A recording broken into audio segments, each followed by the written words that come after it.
औज़ुबिल्लाहिमिनश्शैतानिर्रजीम बिस्मिल्लाहिर्रहमानिर्रहीम। अस्सलाम वालेकुम नाज़रीन, उम्मीद है आप खैरियत से होंगे।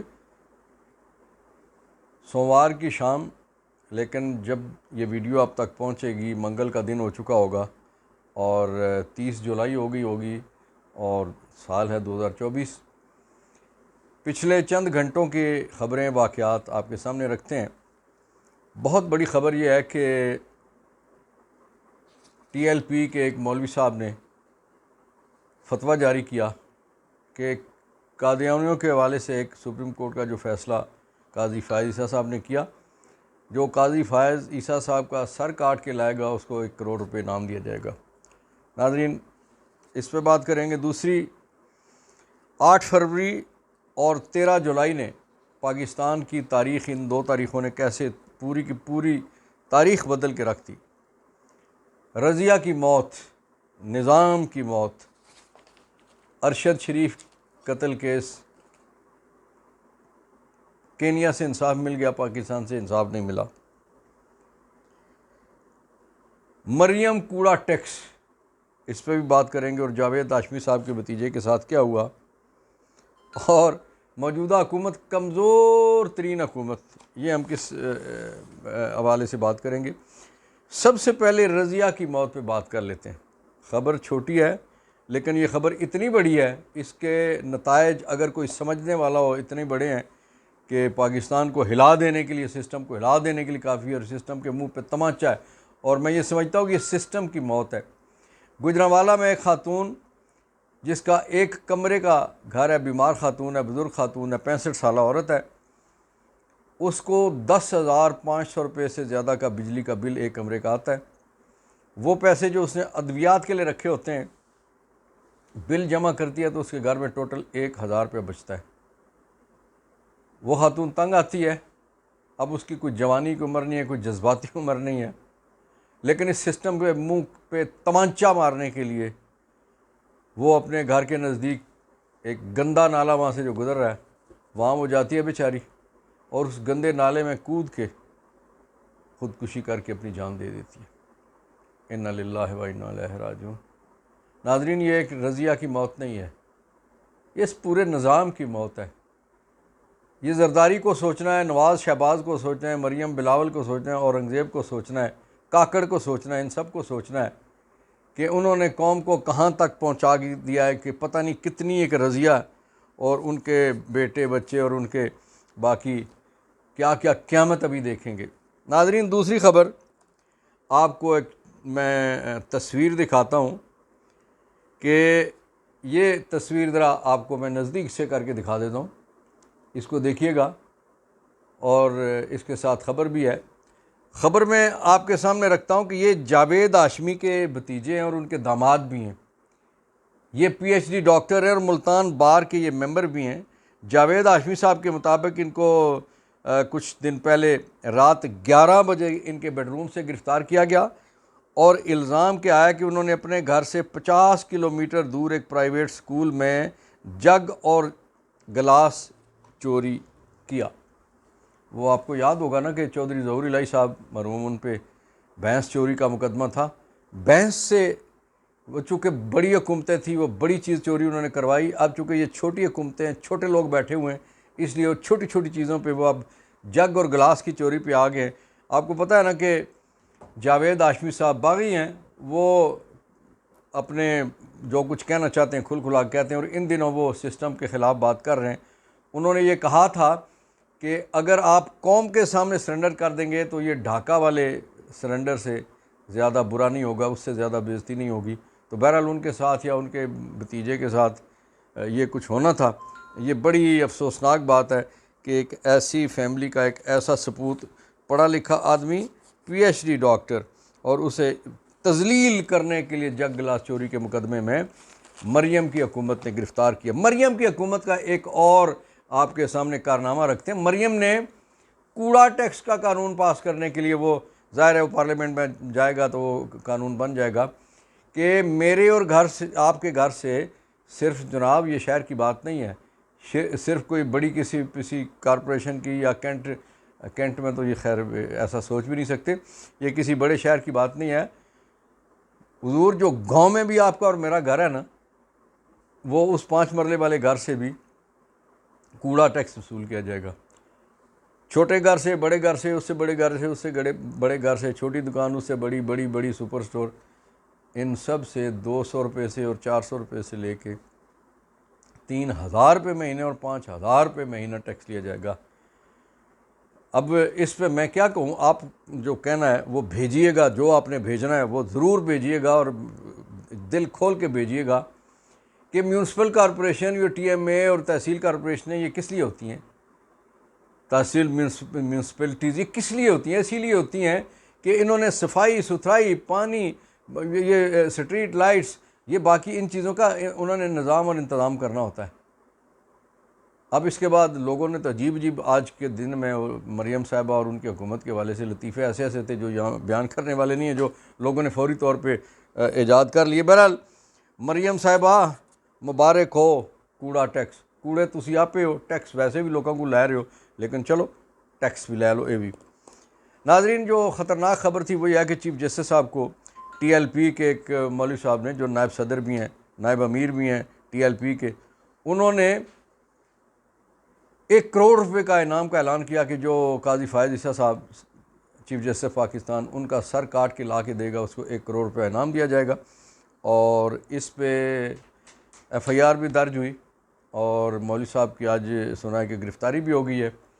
नाज़रीन, इससे पहले पाकिस्तान में इसी जमात के हाथों, इसी जमात के एक बंदे के हाथों एक साबिक़ गवर्नर पंजाब सलमान तासीर का कत्ल हुआ था और उस कत्ल के बाद एक अजीब किस्म की लहर पाकिस्तान में पैदा हुई, फिर एक तहरीक शुरू हुई, फिर एक सियासी जमात बन गई और फिर वो सियासी जमात जो है वो आज इस मरले पे आन पहुंची है कि उन्होंने चीफ जस्टिस ऑफ पाकिस्तान को, उसके सर लाने वाले को, करोड़ रुपए का इनाम।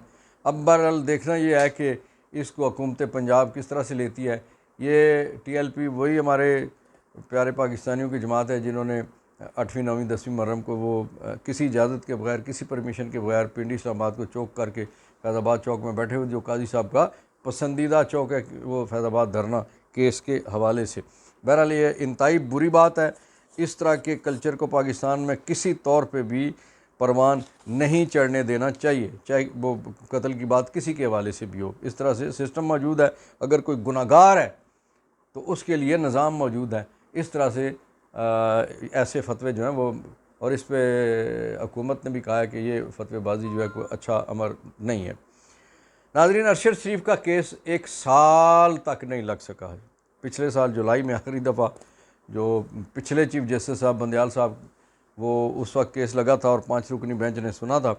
उसके बाद काजी फ़ायज़ ईसा साहब जमहूरियत पसंद और जमहूर पसंद, आइन पसंद कहते हैं कि मैं किताब से बाहर नहीं जाता, तो इन्हें पूरा साल इत्तफाक नहीं हुआ या वक्त नहीं मिला या केस कहीं ज़्यादा फ़ाइलों के नीचे चला गया था, इसलिए अरशद शरीफ को केनिया से तो इंसाफ मिल गया, पाकिस्तान से, अपने वतन से इंसाफ के लिए ऐसा नहीं हो सका। आज क्या हुआ कि वो केस लग गया जस्टिस मंसूर अली शाह साहब जो सीनियर प्यूनी जज हैं उनके बेंच में, और जब बेंच में केस लगा तो ज़ाहिर है वहाँ पे पॉइंट आउट हुआ, क्योंकि इससे पहले जो ये केस लगा था वो 5 रुकनी बेंच में था और जस्टिस मंसूर अली शाह साहब का ये बेंच जो था 3 रुकनी था, तो वहाँ गलती पॉइंट आउट की। तो ये हैरानी हुई सबको, देखने सुनने वालों को, और पाकिस्तान भर से वहाँ मीडिया भी आया हुआ था कि ये 5 रुकनी बेंच के बाद 3 रुकनी बेंच में ये क्या ऐसा हो गया काजी साहब, क्योंकि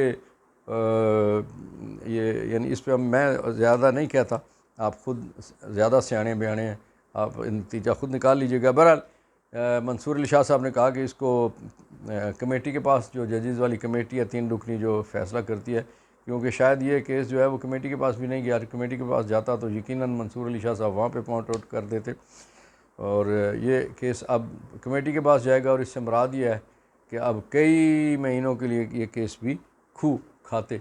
लोग ये कह रहे हैं, सहाफ़ी ये कह रहे हैं कि काजी साहब ने ये जान के ऐसा किया है ताकि मेरे जाने के बाद ये केस मंसूर अली शाह साहब के हाथों लगे और वो सिस्टम जो है वो ज़ाहिर केस सिस्टम के ख़िलाफ़ है, तो लड़ाई जो है मंसूर साहब को भुगतना पड़े।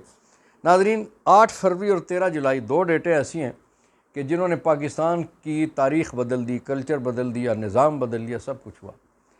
8 फरवरी इसलिए बहुत ज़रूरी तारीख़ है कि 8 फरवरी को एक ऐसा इलेक्शन हुआ कि पाकिस्तान की जो सबसे बड़ी सियासी जमात थी उससे उसका नाम PTI का नाम छीन लिया गया, उससे उसका इंतखाबी निशान बल्ला छीन लिया गया, उसकी क़यादत को जेल में डाल दिया गया, उसके जो लीडर थे उनको पार्टियां छोड़ने पे मजबूर किया गया। उस पार्टी में से 2 पार्टियां जहांगीर तरीन वाली और खटक साहब वाली पार्टी, एक पंजाब में और एक खैबर पख्तूनख्वा में, ये 2 बड़े सूबे हैं कि जिनमें इस पार्टी का बहुत ज़ोर था।